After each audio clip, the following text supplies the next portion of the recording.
Once again viewers, 5 मरले का barrier town Rawalpindi phase 8 में 5 मरले का अल्ट्रा लग्जरी डिज़ाइनर हाउस लेके हैं। मोस्ट प्राइम लोकेशन पे ये मौजूद है। ये इसकी कार पार्किंग स्पेस है, डबल हाइटेड इसकी लॉबी है, A+ कंस्ट्रक्शन हुई हुई है। ये आपके मेन इंट्रेस आ जाती है, सॉलिड वुड वर्क हुआ हुआ है।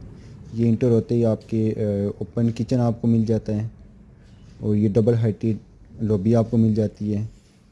ये आपको डबल हाइटेड लॉबी मिल जाती है। ये किचन है। इस घर की अगर मैं अकोमोडेशन की बात करूं तो इसमें 3 बेडरूम है। 2 आपको किचन मिल जाते हैं, 2 आपको टीवी लाउंज मिल जाते हैं, एक आपको ड्राइंग रूम मिल जाता है। ये बैरियर टाउन रावलपिंडी फ़ेज़ 8 की मोस्ट प्राइम लोकेशन पे मौजूद है।